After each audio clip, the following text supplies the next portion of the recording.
Il y a tout juste quelques instants, le président Trump est monté à bord d'Air Force One en direction de la Chine. Il s'y rend pour une rencontre à très haut enjeu avec Xi Jinping.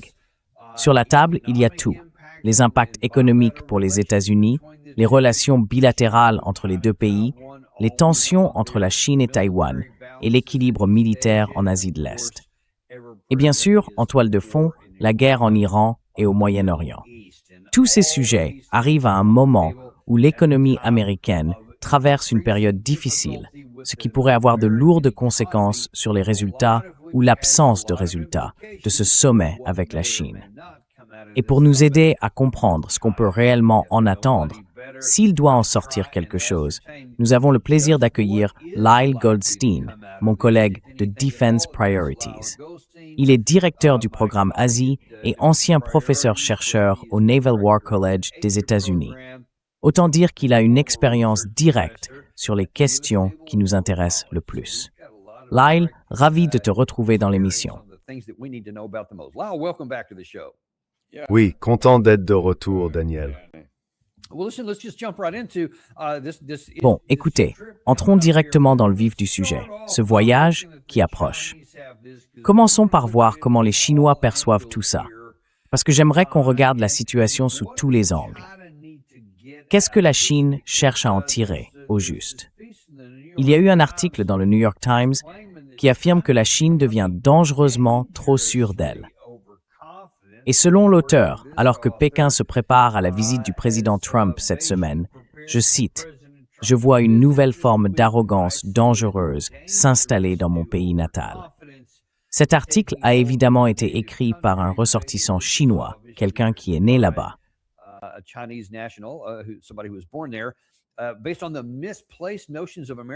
Partant de cette idée erronée d'un déclin américain, je crains que cela n'alimente une forme d'intransigeance qui pousse les dirigeants chinois à être plus enclins à utiliser la puissance de leur pays comme une arme et moins disposés à reculer lors de futures confrontations avec les États-Unis.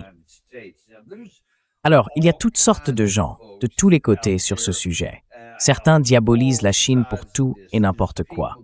D'autres disent au contraire, « Non, faisons simplement des affaires avec la Chine. Elle ne représente aucune menace. » Et puis il y a toutes les positions intermédiaires. D'après ce que vous pouvez en déduire, de quoi la Chine a-t-elle besoin en sortant de ce sommet? Ou bien, est-ce qu'elle a besoin de quoi que ce soit?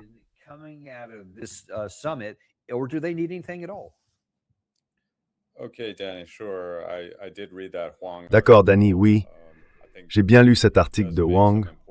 Je trouve qu'il soulève des points importants, même si, à mon avis, son analyse générale est un peu à côté. On pourra y revenir si tu veux. Mais tu sais, je pense qu'avant tout, la Chine cherche une certaine stabilité.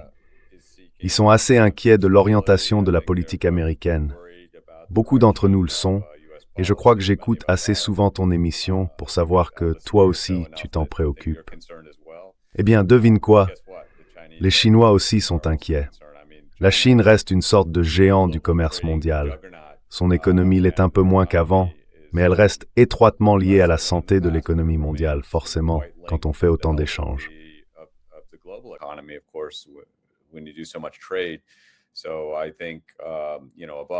Je pense que surtout, ils cherchent avant tout une plus grande stabilité dans la relation commerciale entre les États-Unis et la Chine. Ça, c'est certain. Et j'irai même un peu plus loin. Ils veulent, disons, en finir avec la confrontation, ou au moins parvenir à une sorte de détente. C'est d'ailleurs ce qu'on observe globalement dans leurs relations, surtout sur le plan économique. De leur point de vue, ils estiment que les États-Unis, depuis au moins 10 ans, suivent une stratégie de confinement, en particulier un confinement économique. Et j'ajouterais, Danny, qu'ils aimeraient aussi voir des avancées dans leur sens sur la question de Taïwan.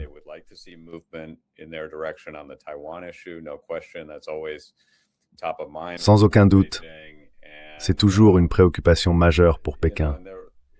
Et je dirais qu'ils s'inquiètent aussi, de manière générale, de toutes les alliances américaines, en particulier de la façon dont l'alliance entre les États-Unis et le Japon fonctionne et de la manière dont le Japon s'implique dans la question de Taïwan.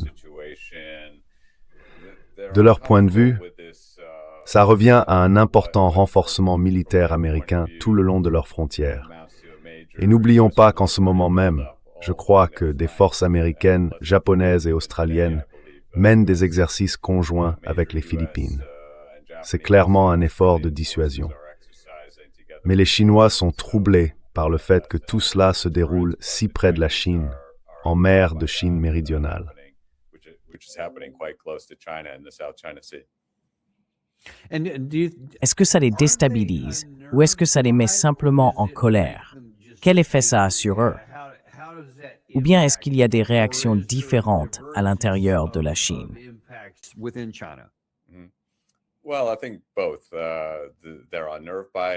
Eh bien, je dirais les deux. Ils sont à la fois déstabilisés et en colère. Cette colère, comme tu le sais bien, tu connais l'histoire moderne de la Chine, c'est quelque chose qu'ils portent en eux, une sorte de fardeau historique. Ils parlent souvent de ce qu'ils appellent leur siècle d'humiliation. Donc oui, ils sont clairement troublés et irrités par le fait que d'autres grandes puissances s'immiscent dans leur voisinage. Mais en même temps, ils savent très bien que les États-Unis disposent d'une puissance militaire considérable, que les États-Unis restent une superpuissance. Ils suivent de très près ce qui se passe au Venezuela et en Iran. Je sais que toi aussi. Et je pense que tout cela les met mal à l'aise, parce qu'il y a d'importantes forces américaines déployées en avant dans des régions très proches de la Chine.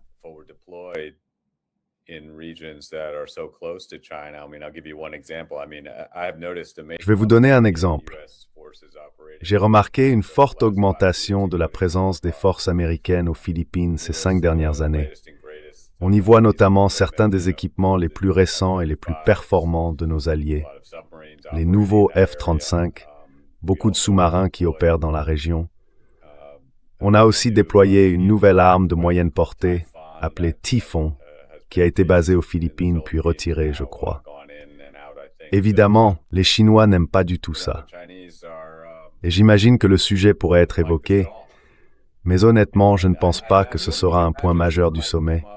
Il sera surtout centré sur les questions économiques, avec peut-être un petit détour par le dossier de Taïwan. Je doute qu'ils abordent la mer de Chine méridionale, mais peut-être qu'ils le feront. J'espère en tout cas. C'est une situation dangereuse.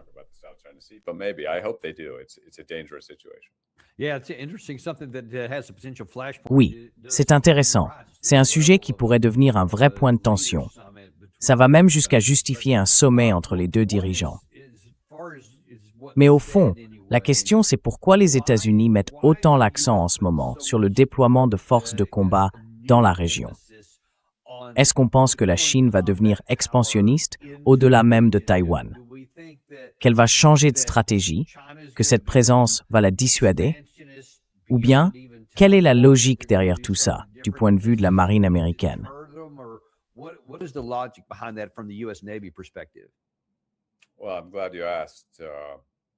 Je suis content que vous posiez la question. Bien sûr, je ne travaille plus pour la marine, mais j'y ai passé 20 ans. J'ai quitté mon poste au Naval War College en 2021. Et déjà à cette époque, vous savez, après 2 décennies là-bas, c'était évident que la marine américaine, comme d'ailleurs l'ensemble des forces armées, se préparait à la possibilité d'un conflit majeur avec la Chine. Et ça devrait tous nous inquiéter. Nous vivons sur la même planète. Ce sont 2 superpuissances, avec une puissance militaire énorme, y compris nucléaire. Et personne ne sait ce qui se passerait si ces 2 puissances nucléaires en venaient à s'affronter.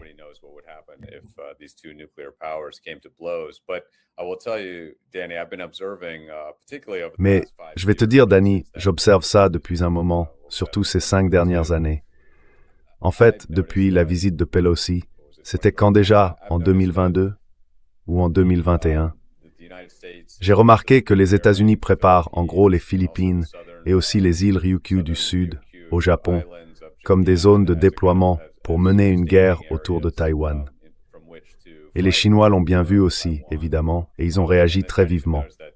Mais là où j'aime bien préciser les choses, Danny, c'est qu'on a d'un côté la question de la mer de Chine méridionale et de l'autre celle de Taïwan. Il ne faut surtout pas mélanger les deux. Ce serait extrêmement dangereux. Et je pense que ce serait une très mauvaise issue, surtout pour les Philippines.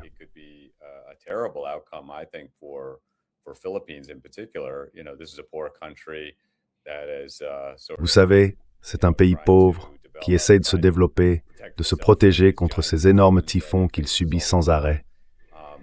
Est-ce qu'ils ont vraiment envie de se retrouver entraînés dans un terrible affrontement entre grandes puissances juste à côté? À mon avis, ils auraient tout intérêt à refuser de s'impliquer dans un scénario autour de Taïwan. Mais ils ont été poussés petit à petit dans cette direction pour plusieurs raisons dont on peut parler. Cela dit, dans la situation actuelle avec l'Iran, les Philippines souffrent énormément en ce moment. Sans accès à une énergie bon marché, leur économie est vraiment en difficulté. Si j'ai bien compris, la Chine a essayé d'apporter un peu d'aide, mais c'est une période très difficile pour les Philippines et plus largement pour toute l'Asie du Sud-Est aujourd'hui.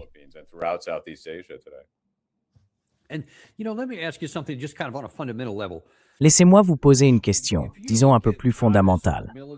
Si on regarde l'histoire militaire de la Chine, disons depuis 1949, ils n'ont eu que quelques brefs affrontements frontaliers, assez limités, avec, je crois, l'Union soviétique, l'Inde et le Vietnam, si je ne me trompe pas. Mais c'est à peu près tout. Ce sont plutôt des escarmouches, pas des guerres de conquête. Ils n'ont pas envahi ou pris le contrôle d'autres pays, et ça ne semble pas faire partie de leur histoire nationale, ni, si je peux dire, de leur ADN, cette idée d'aller à l'étranger pour conquérir. Est-ce que vous imaginez un scénario où, si les États-Unis ne continuent pas à renforcer leur puissance militaire dans la région, en l'absence de cette force, la Chine en viendrait à s'emparer d'autres pays par la force?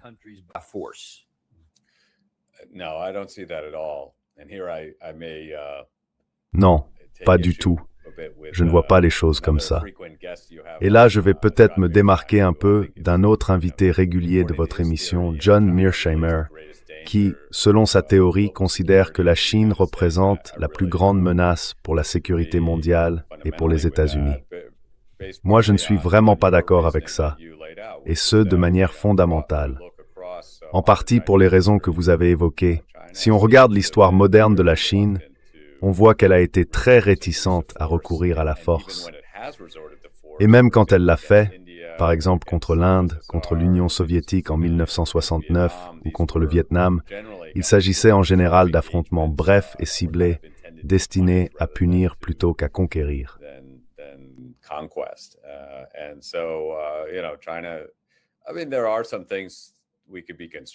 Il y a certaines choses dont on peut se préoccuper. La Chine a clairement construit ses récifs insulaires en mer de Chine méridionale. Certains appellent ça une politique expansionniste. Pour moi, c'est surtout une région très importante pour protéger le flanc sud de la Chine. Donc on peut comprendre pourquoi installer quelques bases aériennes là-bas n'a rien de ridicule. Je veux dire, regardez l'empreinte militaire des États-Unis dans le monde, avec environ 800 bases. Ce n'est donc pas insensé qu'ils fassent la même chose. Et bien sûr, les zones qu'ils ont occupées et aménagées n'étaient pas vraiment occupées auparavant. Oui, je pense qu'on voit là un certain sens de la retenue. Et c'est essentiel que vos auditeurs le comprennent, et je serai ravi d'expliquer et de défendre ce point.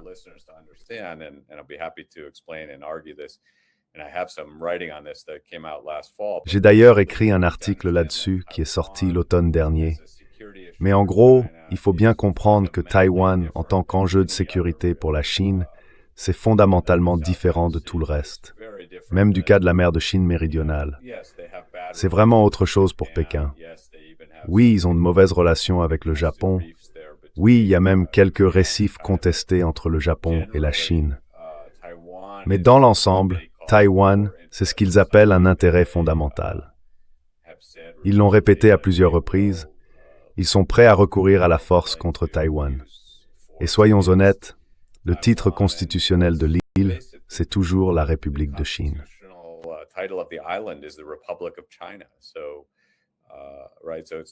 Bon, d'accord. Donc c'est pas si étrange, la République de Chine et la République populaire de Chine, vous voyez, qu'il puisse y avoir une relation entre elles. N'est-ce pas? Parce qu'en fait, c'est une guerre civile. C'est un héritage de la guerre froide, un reste du passé. Donc c'est une question d'unification nationale. Et ça, c'est complètement différent, par exemple, des intérêts chinois en Afrique, ou du différend frontalier avec l'Inde, ou encore de ces disputes autour des récifs avec les Philippines. Là, oui, la Chine montre un peu ses muscles par endroits, mais il n'y a aucun signe qu'elle soit en train de se lancer dans une sorte de conquête ou quelque chose de ce genre.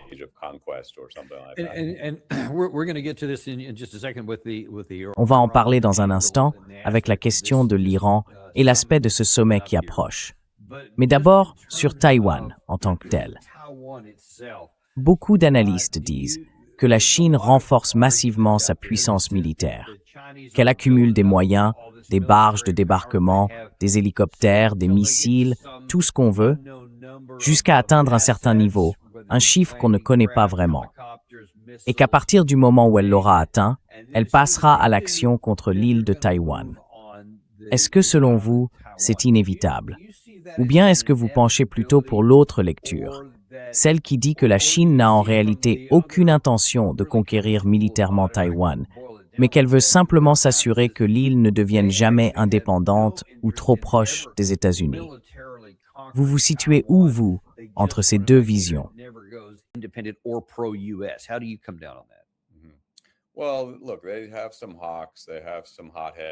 Écoutez, il y a chez eux des faucons, des têtes brûlées. Je pense vraiment qu'il existe à Pékin une faction qui regarde tout ce nouvel arsenal militaire et qui se dit, bon, au fond, pourquoi on a construit tout ça? Donc oui, cette faction existe. Mais la tradition bien plus forte, et je dirais l'approche générale de la Chine, c'est de gagner sans combattre. Ils n'ont pas besoin d'utiliser la force. Ils ne veulent pas utiliser la force. On dit souvent dans ce contexte que les Chinois ne tuent pas les Chinois et ils considèrent les habitants de Taïwan comme des Chinois. Donc oui, je pense qu'ils veulent privilégier la voie politique. Ils l'ont toujours dit, pour eux, c'est un problème politique qui doit être résolu par des moyens politiques. Je ne crois pas qu'ils souhaitent vraiment une implication américaine dans cette affaire. Mais je pense que le détroit restera probablement pacifique. The stain very impossibilité d'unification au Pacifique.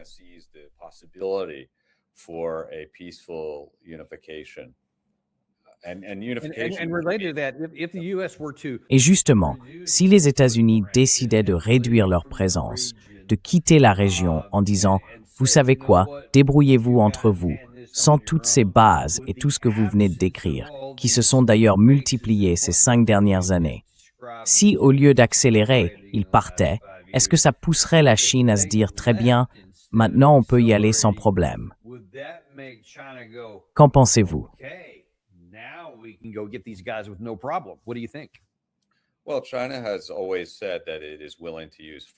Eh bien, la Chine a toujours dit qu'elle était prête à recourir à la force. Donc on ne peut pas exclure la possibilité qu'elle exerce plus de pression militaire sur Taïwan dans une telle situation. Cependant, non, je ne pense pas que l'usage de la force soit imminent.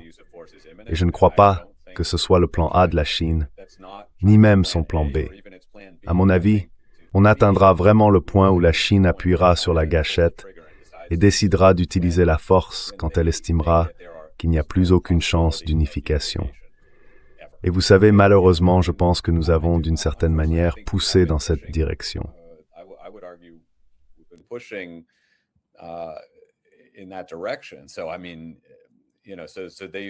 Alors, je veux dire, vous savez, ils utilisent un terme, si les États-Unis et Taïwan d'ailleurs poursuivent ce qu'ils appellent une séparation permanente, c'est leur expression, eh bien, selon eux, cela mènera inévitablement à une guerre.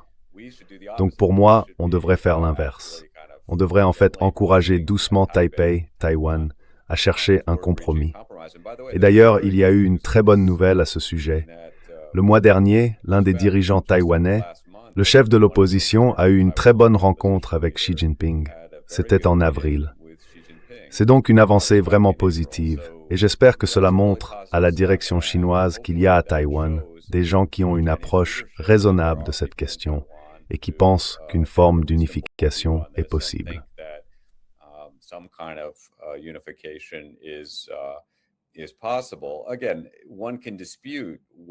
Encore une fois, on peut débattre de ce que signifie vraiment l'unification. Est-ce une sorte de confédération assez souple, ou bien quelque chose de plus, disons, plus centralisé, plus dirigé? On peut en discuter longtemps.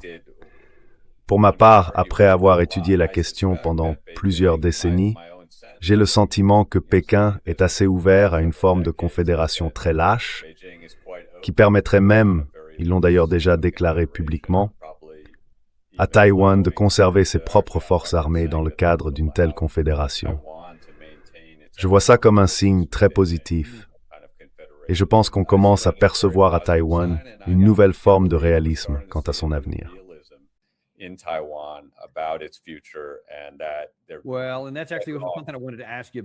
Eh bien, justement, c'est quelque chose dont je voulais vous parler ici. Je vais revenir dans un instant sur les objectifs du président Trump pour cette réunion. Mais d'abord, je voudrais aborder un peu la situation en Iran. Il y a une façon de voir les choses que je partage, selon laquelle ce qu'on a observé du côté américain, avec toute la puissance de notre marine et de nos forces navales, ou presque, n'a pas réussi à pousser l'Iran à capituler sur cette question présumée d'armes nucléaires. Et pendant les 40 premiers jours de combat à grande échelle, on a vu nos forces consommer une part énorme de nos principaux systèmes de missiles. Surtout les JASSM, les missiles de croisière à longue portée, les Tomahawk, ainsi que les intercepteurs THAAD et PAC-3.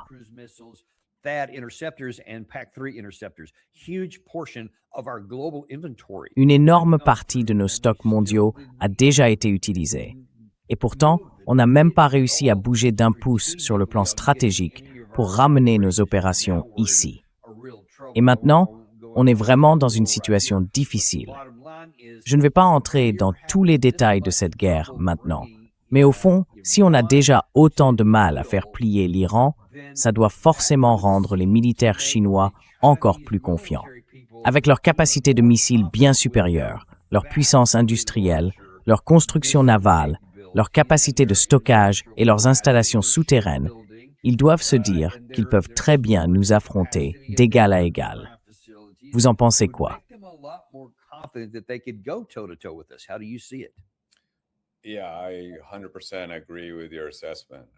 Oui, je suis totalement d'accord avec ton analyse. C'est exactement la leçon qu'ils en tirent. Beaucoup de gens qui s'intéressent à l'armée taïwanaise, à l'équilibre militaire dans le détroit de Taïwan comme moi, disent souvent « Mon Dieu, on a déjà utilisé tout notre matériel JASSM, ces missiles de croisière lancés depuis les airs, ou bien tous nos intercepteurs de missiles Patriot, ou encore ces missiles furtifs LRASM. » Et certains ajoutent « Si on descend en dessous d'un certain niveau, la Chine va lancer une attaque. » Évidemment, c'est un raisonnement un peu absurde à bien des égards. Mais le fond du problème, c'est que tu as raison. La Chine est bien plus puissante que l'Iran. Franchement, l'Iran, à mes yeux, c'est à peine, si on peut dire, une puissance moyenne.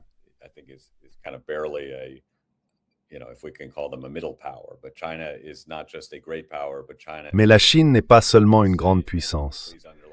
La Chine, je dois le dire, et je vous demande de le souligner 2 fois, la Chine est une superpuissance. Elle dispose de stocks de munitions dont nous ne pouvons que rêver, avec les bunkers et les bases adaptées. Et bien sûr, quand on parle d'un scénario autour de Taïwan, elle bénéficie d'une profondeur stratégique immense.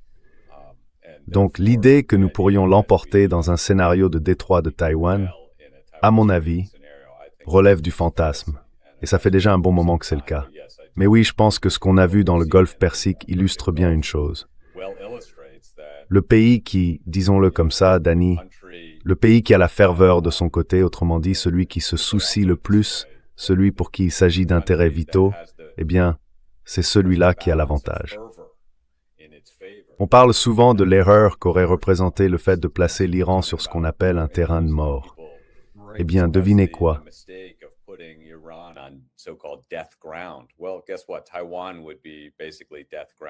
Taïwan serait en gros un terrain de mort pour la Chine aussi. Ils iraient jusqu'au bout. Ils utiliseraient tout ce qu'ils ont dans leur arsenal. Pas les armes nucléaires, sans doute, mais tout le reste, oui. Et ils mèneraient un effort total, mobilisant toute la société, un peu comme ce qu'on voit en ce moment avec l'Iran. et l'Iran ne recule pas, et la Chine, elle, ne reculerait absolument pas. Alors oui, je pense que l'analogie a ses limites, bien sûr. Taïwan impliquerait une attaque plus offensive de la Chine à travers le détroit. Mais enfin, c'est seulement à environ 140 kilomètres. Imaginez un peu, si les États-Unis décidaient de prendre le contrôle de Cuba. Là, on aurait une meilleure comparaison, une superpuissance face à une toute petite île voisine. Pour les forces armées chinoises, ce ne serait vraiment pas une opération difficile.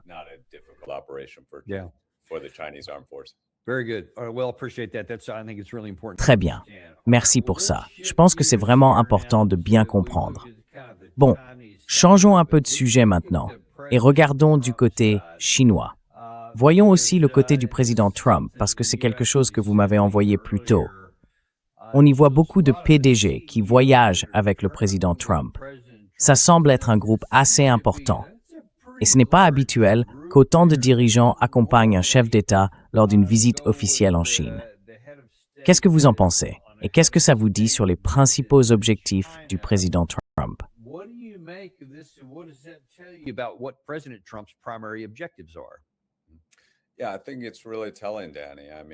Oui, je trouve que c'est très révélateur, Danny. Je veux dire, ça montre bien, et c'est cohérent avec tout ce qu'on sait de Trump. C'est un homme d'affaires, il veut conclure des accords, il veut augmenter la prospérité des Américains, même si, franchement, on se demande tous ce qu'il en est de la guerre avec l'Iran et de ses conséquences économiques. Mais oui, son programme a toujours été de, disons, remettre l'Amérique sur pied, rendre sa grandeur au pays, mais améliorer la vie des Américains, renforcer la prospérité des entreprises américaines, relancer l'emploi et tout ce qui va avec.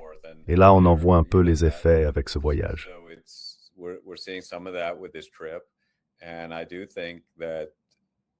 Et je pense vraiment que, sur la dernière décennie, on a vu les relations économiques entre les États-Unis et la Chine se resserrer considérablement, surtout du côté américain.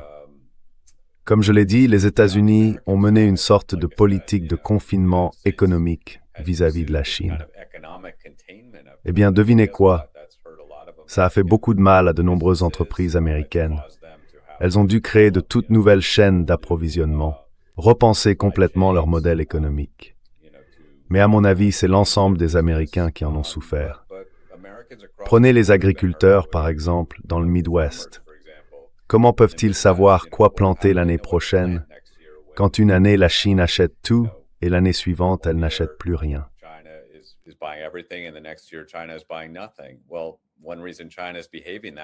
Eh bien, si la Chine agit de cette façon, c'est en partie parce que nous avons déstabilisé toute la relation économique.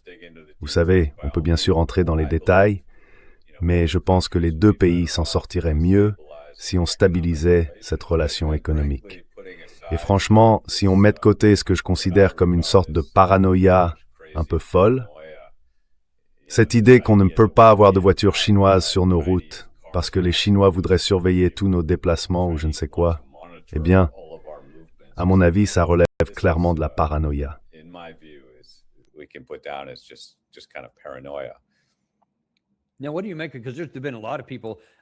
Alors, qu'est-ce que vous en pensez?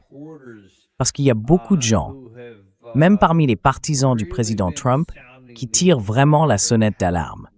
Ils n'en reviennent pas que le président Trump parle sérieusement de faire investir la Chine à hauteur de 1 000 milliards de dollars pour construire des usines et toutes sortes d'infrastructures ici, aux États-Unis, en y amenant ces voitures électriques. Beaucoup de gens disent « Non, on a besoin de mesures protectionnistes. On doit fabriquer de vraies voitures américaines. Comme avant. On n'a pas besoin de toutes ces fichues voitures chinoises, et ainsi de suite. » Il y a énormément de débats là-dessus. Comment vous voyez ça? Et comment, selon vous, le président Trump va essayer de gérer cette situation?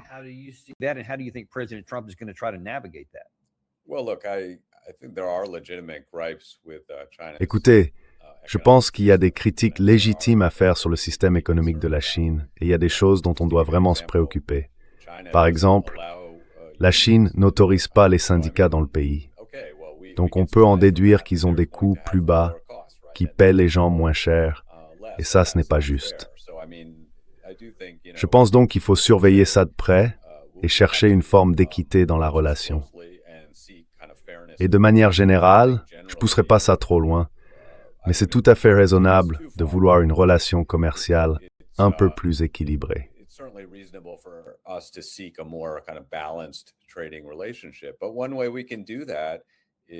Mais une façon d'y arriver, c'est franchement un peu de renverser la situation et de dire « D'accord, ces entreprises chinoises de voitures électriques veulent faire des affaires aux États-Unis. Très bien, mais elles doivent avoir un partenaire américain et elles doivent partager leur technologie avec ce partenaire américain.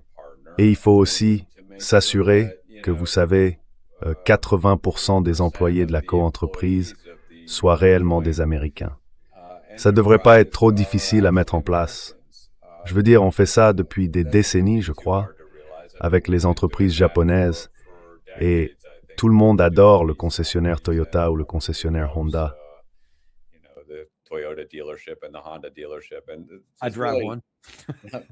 J'en conduis une, oui, exactement. Il n'y a vraiment aucune raison de traiter la Chine différemment du Japon sur ce point. Le fait est que la Chine est en tête mondiale pour les véhicules électriques, et ce n'est pas un hasard. Ils ont fait beaucoup d'avancées technologiques sur les batteries, qui sont la technologie clé dans ce domaine. Ce sont les leaders mondiaux. Alors au lieu de dresser des murs et de faire comme si tout ça n'existait pas, on devrait en tirer parti.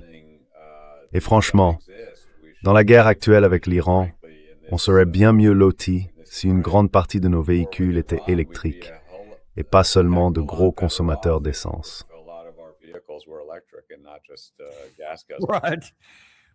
Oui, c'est sûr, il n'y a aucun doute là-dessus.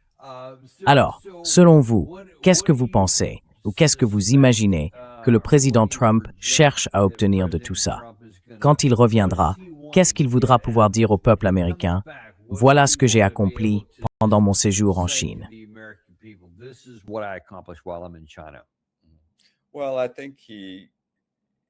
Eh bien, je pense que lui, avant tout, aimerait voir une sorte de normalisation des relations commerciales entre les États-Unis et la Chine.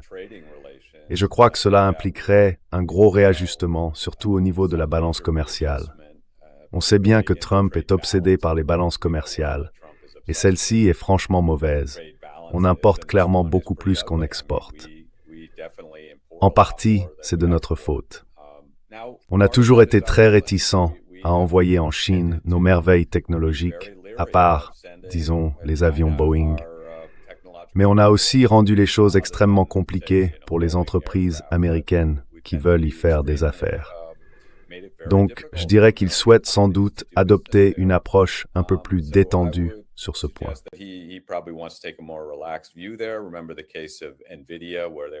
Souvenez-vous du cas de Nvidia, où beaucoup de préoccupations ont été soulevées à propos de la vente de différents types de semi-conducteurs.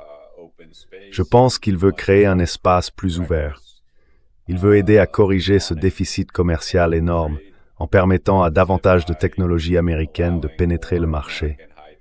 Mais il veut aussi voir beaucoup plus de produits agricoles américains, plus de services financiers américains arriver en Chine et un terrain de jeu plus équitable. Franchement, pour avoir beaucoup voyagé en Chine, y compris récemment, c'est vrai que certaines entreprises américaines y ont connu un succès incroyable. Tesla, par exemple. Je me souviens, j'étais en Chine en 2023 et il y avait une Tesla à presque chaque coin de rue, voire plus.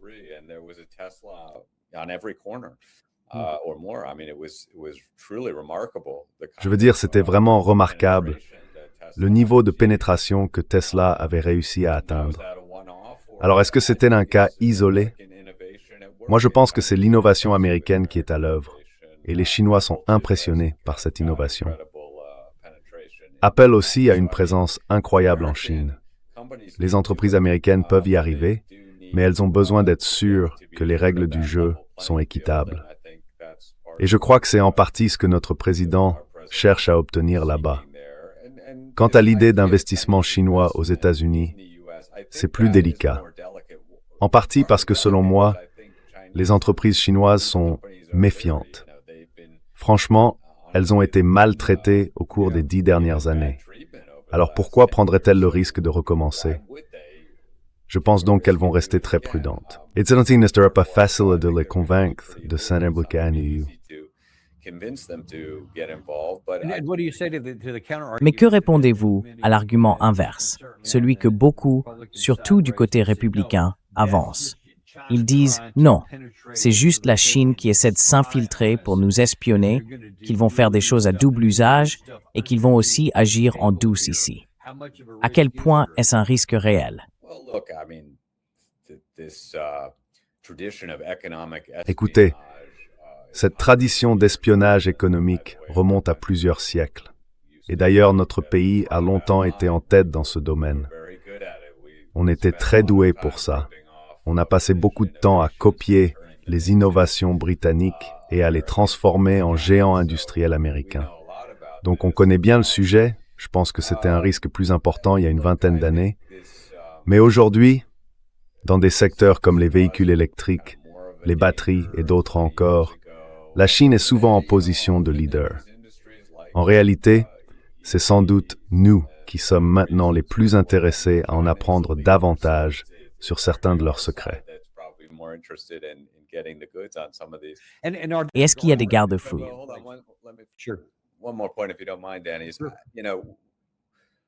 Encore un point, si tu veux bien, Danny. Tu sais, beaucoup de gens à droite lancent cette idée, ces accusations d'une sorte d'espionnage à grande échelle venant de la Chine. Ils balancent des accusations dans tous les sens, sur tous les sujets, tout le temps.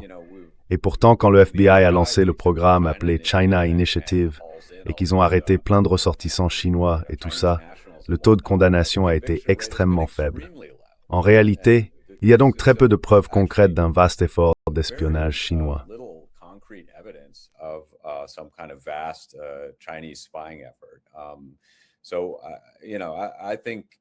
Alors vous savez, je pense que si on regarde les faits, on voit bien que ce n'est pas pour dire que la Chine n'a pas ses propres intérêts, bien sûr que si, aucun doute là-dessus, et elle veut faire de l'argent. Mais cette idée selon laquelle elle représenterait une menace grave pour notre pays, ça c'est totalement infondé. Et même, j'irais jusqu'à dire le contraire. Je pense que vous savez, les 30 dernières années ont montré qu'on peut trouver une voie raisonnable pour avancer avec la Chine et que les deux pays peuvent en tirer profit. Comme on dit souvent, les Chinois adorent les films américains et les Américains adorent la cuisine chinoise. C'est presque un mariage parfait. Alors, sur le plan technologique, parce qu'il y a quand même des inquiétudes légitimes en matière de sécurité nationale, est-ce qu'il existe des garde-fous qu'on pourrait mettre en place pour éviter, vous savez, que tout ça ne devienne une sorte de cheval de Troie, par exemple, de notre côté?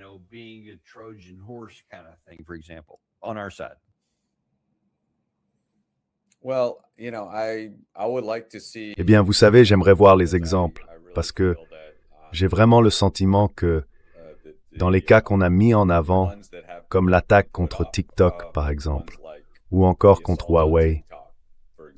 D'ailleurs, vous savez, ça remonte à une dizaine d'années. Et là encore, je n'ai jamais vu de preuves sérieuses que Huawei représentait une menace majeure. Maintenant, évidemment, je n'irai pas câbler le Pentagone avec du matériel de communication Huawei. Donc, si on reste simplement raisonnable sur ces questions. Mais pousser ça à l'extrême et dire que Huawei ne devrait pas opérer sur le sol américain, je trouve ça franchement absurde. Et ça a rendu les télécommunications dans notre pays beaucoup plus chères, voire inabordables pour beaucoup de communautés rurales. Pour vous donner un autre exemple, les drones chinois sont extrêmement populaires aux États-Unis. DJI, je crois, est la principale chinoise dans Chine.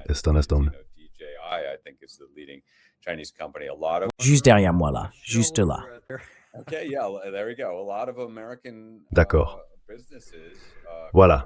Beaucoup d'entreprises américaines, des sociétés de construction, des agriculteurs aussi, dépendent vraiment de ces drones DJI qu'ils adorent. Et pourtant, le gouvernement américain a décidé, il y a environ 1 an, qu'ils allaient tous devoir être retirés progressivement. Et devinez quoi? Ça veut dire que les Américains vont payer beaucoup plus cher pour une technologie qui, à mon avis, n'est probablement pas aussi bonne. Donc ce que je dis, c'est que la charge de la preuve doit revenir aux faucons, à ceux qui veulent dire qu'on ne devrait plus commercer ni investir. Écoutez, j'aime bien cette expression qu'on entend à Washington depuis une dizaine d'années, petit jardin, haute clôture. Autrement dit, il y a certaines technologies qu'on veut simplement mettre de côté en disant qu'on ne va pas en discuter ni les partager avec la Chine. Je ne mettrai pas les semi-conducteurs sur cette liste. Mais certaines technologies utilisées pour construire des sous-marins nucléaires, oui. Par exemple, les technologies d'insonorisation qu'on utilise dans nos armes navales les plus puissantes, les sous-marins et tout ce qui va avec. Oui, Je veux dire, ce genre de choses, je les garderai vraiment sous contrôle et les échanges devraient rester très limités dans ce domaine. Mais encore une fois, on peut définir, disons, 5 ou 8 domaines précis et les séparer clairement des applications commerciales. Et je pense de manière générale qu'il faut faire baisser ce niveau incroyable de paranoïa qui s'est vraiment installé. À mon avis, c'est un peu un héritage de la pandémie.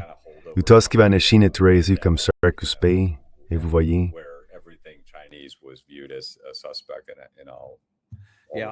oui, je suis tout à fait pour garantir la sécurité nationale, mais faisons-le intelligemment, de façon à ne pas freiner inutilement notre développement.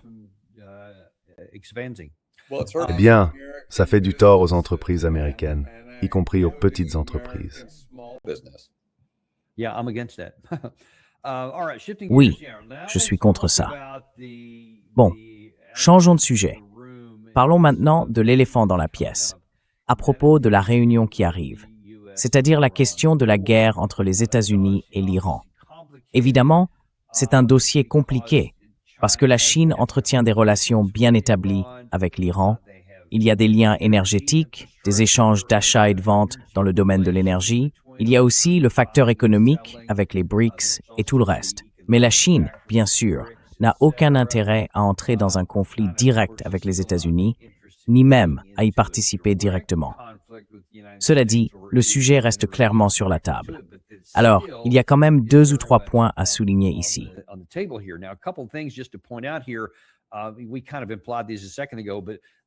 On en a un peu parlé tout à l'heure, mais le camp iranien a tenu bon face à tout ce qu'on a pu leur infliger pendant les 40 premiers jours et tout au long de cette période de cessez-le-feu. Et donc leur réponse à la dernière demande américaine pour un accord négocié, c'était en gros tout à notre avantage. On est littéralement prêt à céder là-dessus. Je crois même qu'on ne sait pas trop comment réagir face à quelqu'un qui nous propose des conditions aussi maximalistes. Ils veulent que la guerre prenne fin sur tous les fronts, donc à la fois avec le Hamas et le Hezbollah, la levée de toutes les sanctions, la libération des avoirs gelés, des réparations de guerre, toutes sortes de choses qui, franchement, chacune prise séparément, seraient déjà inacceptables. Alors, tout ensemble, c'est encore pire.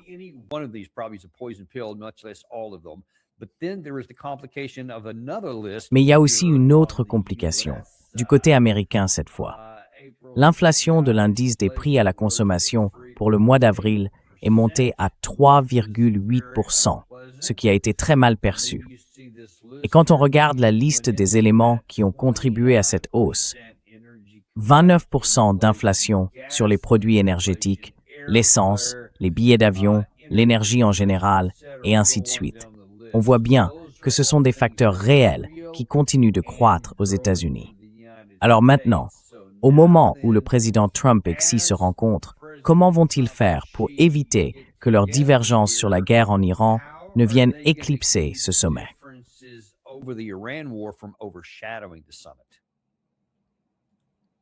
Well, they are considerable.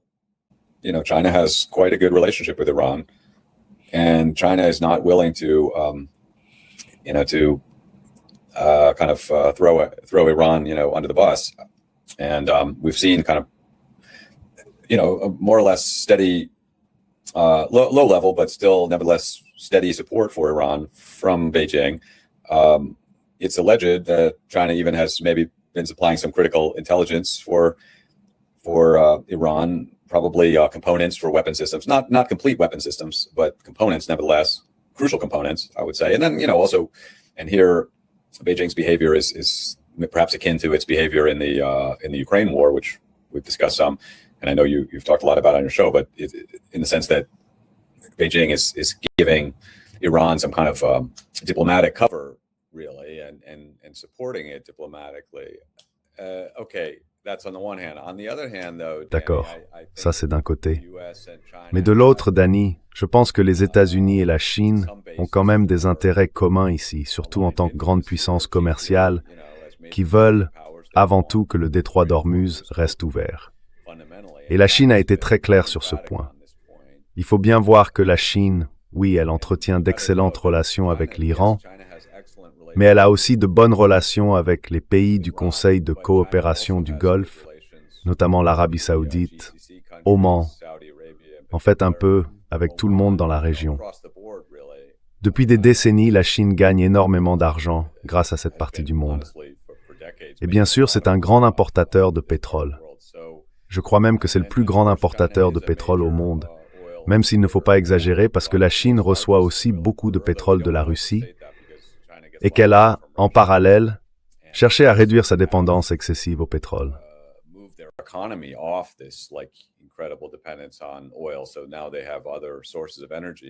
Aujourd'hui, ils ont d'autres sources d'énergie et ils utilisent beaucoup de voitures électriques, entre autres. De manière générale, je dirais que même si la Chine et l'Iran entretiennent des liens assez étroits, je ne dirais pas que l'Iran représente un intérêt vital pour la Chine. Ce n'est pas un intérêt central, si vous voulez. Donc, à ce titre, je pense qu'il y a une vraie marge de dialogue entre les États-Unis et la Chine sur ce sujet. Et je crois que la Chine exerce une influence importante sur plusieurs acteurs clés. J'ai mentionné Oman tout à l'heure. La Chine entretient d'excellentes relations avec ce pays. Oman contrôle l'autre rive du détroit. C'est donc un acteur essentiel. N'oublions pas non plus que la Chine a d'excellentes relations avec le Pakistan, et le Pakistan joue ici un rôle clé, un rôle d'intermédiaire important.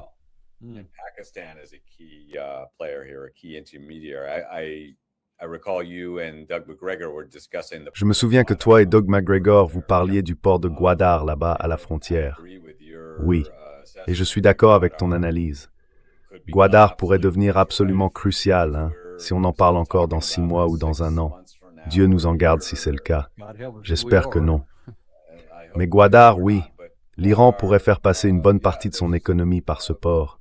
Et la Chine a toujours considéré Gwadar, ce port qu'elle a construit sur la côte pakistanaise, comme un maillon essentiel de sa nouvelle route de la soie. Du coup, une grande partie de ses investissements au Pakistan ont été liés à ça. Laisse-moi te poser une question à propos de ce titre que Gary montre à l'écran. La Chine pousse le Pakistan à renforcer sa médiation avec l'Iran. Que veut la Chine que le Pakistan fasse à ce sujet?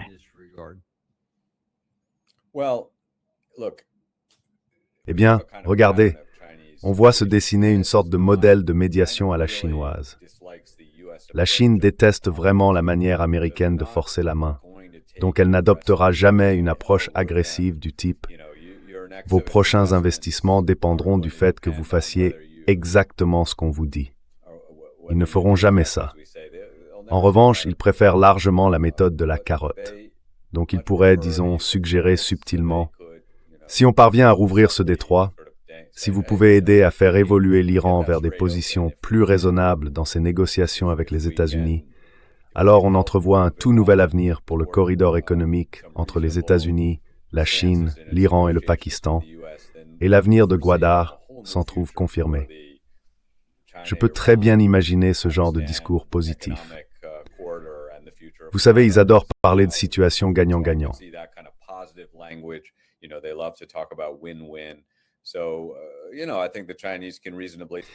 Eh bien, vous savez, je pense que les Chinois peuvent raisonnablement dire « Écoutez, si on continue dans cette direction, c'est perdant-perdant. » Et donc, dans ces conditions, la Chine ne peut pas vraiment aider.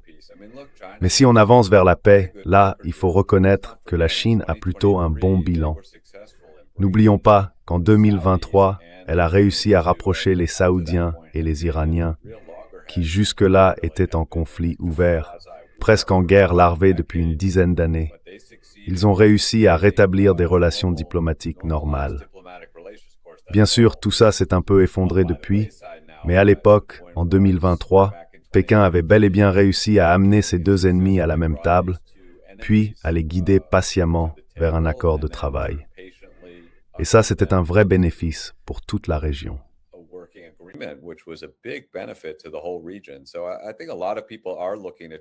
Je pense que beaucoup de gens regardent vers la Chine en espérant qu'elle prenne un peu plus les choses en main et qu'elle joue un rôle de médiation.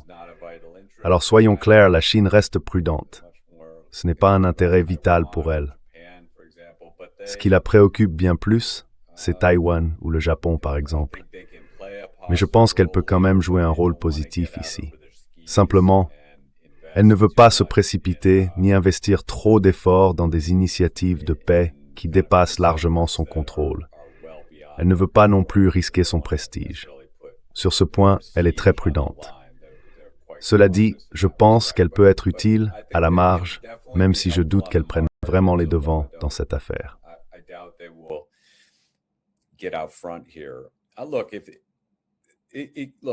Écoutez, je ne pense pas que ce soit très probable, mais c'est possible que Trump dise « Hey, vous devez m'aider à rouvrir les détroits et vous devez le faire tout de suite. » Et là, les Chinois pourraient répondre « On fera de notre mieux, mais qu'est-ce que vous pouvez faire pour nous motiver à le faire ?» Autrement dit, il pourrait y avoir un peu de marchandage à ce niveau-là. Et ce ne serait pas absurde, parce que la Chine a de vraies cartes en main. La Russie aussi d'ailleurs avec l'Iran. Mais la Russie est complètement absorbée par sa guerre en Ukraine. En revanche, la Chine a déjà fait ses preuves. Elle a construit tout le métro de Téhéran, elle connaît bien la situation en Iran et elle est capable de livrer ce qu'elle promet. Et l'Iran le sait. Donc, oui, je pense qu'il y a une vraie possibilité pour que la Chine joue un rôle constructif.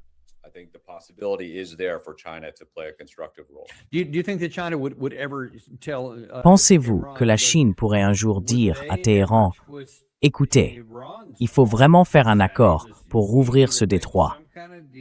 Est-ce qu'ils iraient jusqu'à mettre la pression sur l'Iran pour y arriver? Parce que la Chine dispose de réserves stratégiques de pétrole énormes. Je crois que vous en avez parlé récemment lors d'une réunion de Defense Priorities, mais elles ne sont pas infinies. Et au bout de quelques mois, ça va commencer à leur poser problème. Donc, eux aussi ont intérêt à ce que le détroit soit rouvert, presque autant que nous. Est-ce que vous pensez que la Chine pourrait adopter une attitude un peu plus ferme, ou bien qu'elle suivra une autre voie?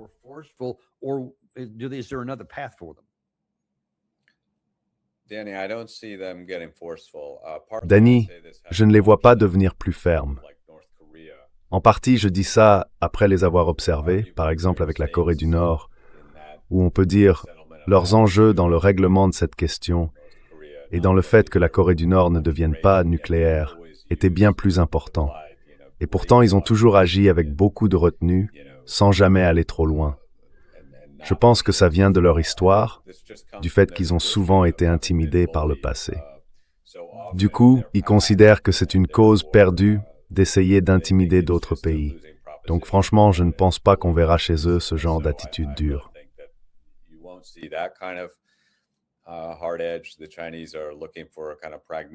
Les Chinois cherchent des solutions plutôt pragmatiques. Mais je tiens à souligner que la Chine est vraiment très résiliente dans cette situation. Parce que, même si elle importe beaucoup de pétrole, il faut reconnaître qu'elle a fait de gros efforts pour s'en détacher. Elle dispose de beaucoup de charbon, elle reçoit de plus en plus de gaz naturel, et elle a toujours la Russie au nord. Et la Russie redirige une grande partie de ses ressources énergétiques vers l'Est, donc vers la Chine. La Chine est d'ailleurs l'un de ses clients privilégiés, avec l'Inde. Donc je ne pense pas que, il ne faut pas oublier, c'est très important, que la Chine est profondément solidaire de la situation de l'Iran dans ce contexte.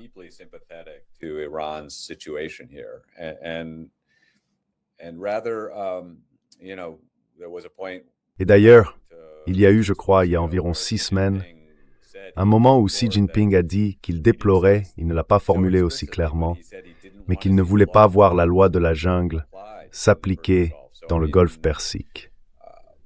Autrement dit, les Chinois sont assez mécontents des actions des États-Unis dans cette région, qu'ils considèrent comme unilatérales.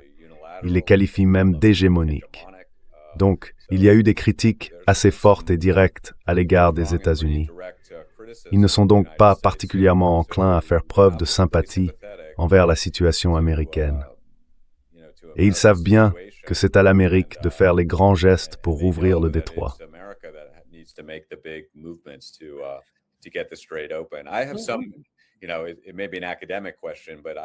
Tu sais, c'est peut-être une question un peu théorique, mais je me demande si les Chinois seront vraiment prêts à accepter ces soi-disant péages. Parce que, d'une certaine manière au moins, ça semble aller à l'encontre du droit maritime classique, ou en tout cas des usages maritimes habituels. Mais j'ai le sentiment que la Chine finirait sans doute par s'y plier. Ce sera intéressant de voir si les États-Unis peuvent avaler ça. Je pense que ce sera une partie du problème. Oui, parce que l'Iran, comme tu l'as souvent souligné dans ton émission, et à juste titre, je crois, l'Iran a aujourd'hui un nouveau pouvoir. Ils n'avaient jamais essayé de contrôler le détroit de façon aussi complète auparavant. Et maintenant qu'ils voient ça, c'est devenu, si on peut dire, une arme très puissante dans leur arsenal.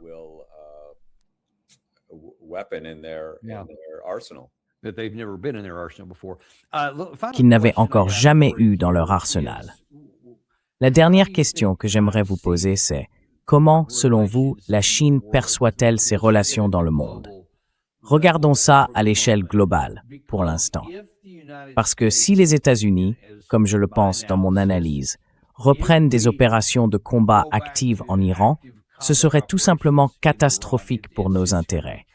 Et cela rendrait probable non pas une récession, mais une véritable dépression, d'après beaucoup d'experts que nous avons consultés. En tout cas, de nombreuses données semblent aller dans ce sens, ce qui serait aussi mauvais pour la Chine.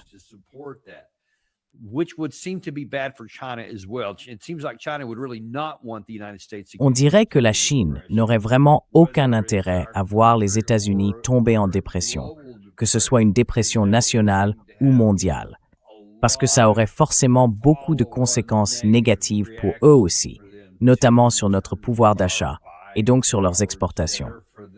Comment, selon vous, cherchent-ils à gérer cette situation? Et est-ce que vous pensez que Xi Jinping pourrait en parler avec Donald Trump, en lui disant quelque chose comme « Ne retourne pas vers une logique militaire, parce que ça pourrait te poser des problèmes, et nous en poser aussi. » Comment tout ça s'articule, à votre avis?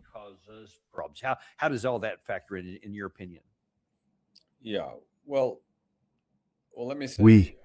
Eh bien, je dirais qu'il y a certains aspects de tout ça que la Chine apprécie peut-être même. Je veux dire, tenez, je vais vous raconter quelque chose que certains trouveront intéressant. J'étais à Pékin il y a environ 10 ans. J'y vais souvent. Mais lors de ce voyage-là, j'ai posé une question à l'un de leurs principaux stratèges à Shanghai. Je lui ai demandé, à votre avis, que se passerait-il si les États-Unis et l'Iran entraient en guerre? Parce qu'à l'époque, c'était aussi une possibilité assez réelle. Et ce stratège chinois m'a répondu, ce serait une excellente chose pour la Chine, parce que ce serait le dernier clou dans le cercueil de l'hégémonie américaine. Franchement, c'est plutôt inquiétant.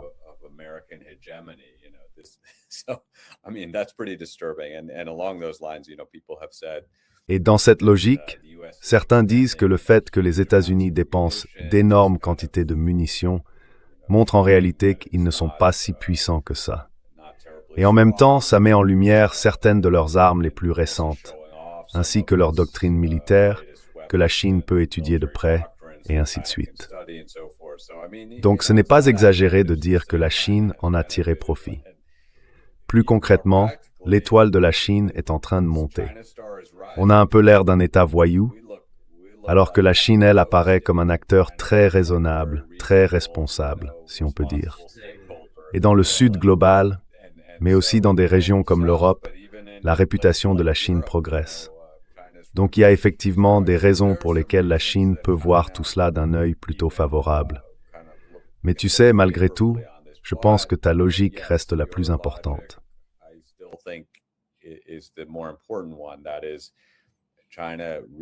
Oui, la Chine est vraiment inquiète d'une récession mondiale. Et vous avez utilisé le mot « dépression ». D'après ce que je vois, on pourrait effectivement conclure que c'est ce qui se profile à l'horizon. Et oui, regardez, la Chine a passé les 2 ou 3 dernières décennies, voire plus, à essayer de devenir un pays plus résilient. Et on le voit aujourd'hui. Leur économie est immense, ils ont une réserve stratégique de pétrole, et en plus de ça, ils sont beaucoup moins dépendants du pétrole qu'il y a 20 ans. Donc on peut dire que leurs efforts pour renforcer leur résilience ont porté leurs fruits. Mais malgré tout, l'économie chinoise reste, comme je le disais, une véritable puissance commerciale. Elle dépend toujours de la demande venue du monde entier.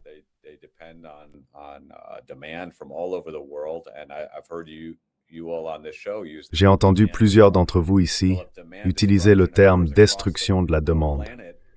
Eh bien, si cette destruction de la demande se produit à l'échelle mondiale, sur toute la planète, y compris dans leurs plus grands marchés comme les États-Unis, l'Europe, partout dans le Sud global, et en particulier en Afrique, cela aura un impact énorme sur l'économie chinoise.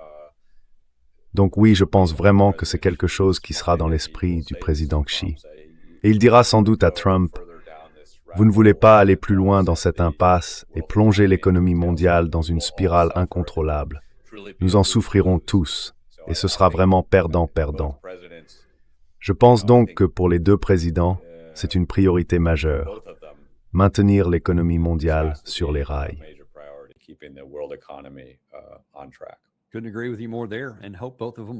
Je ne pourrais pas être plus d'accord avec toi là-dessus, et j'espère vraiment qu'ils écouteront tous les 2 cette logique. Bon, écoute Lyle, un grand merci d'être venu aujourd'hui. C'était vraiment éclairant, vraiment instructif sur ce sujet et sur ce type d'analyse. Je pense qu'on n'en voit pas beaucoup dans la plupart des grands médias. Donc je te suis très reconnaissant pour ton analyse directe, sans détour. On apprécie vraiment. Avec plaisir, Danny. Et on vous apprécie aussi, vous tous. N'oubliez pas de mettre un j'aime et de vous abonner si ce n'est pas déjà fait. On vous en est toujours très reconnaissant. Ça nous aide plus que vous ne pouvez l'imaginer. Merci beaucoup à tous et on se retrouve demain dans le Daniel Davis Deep Dive.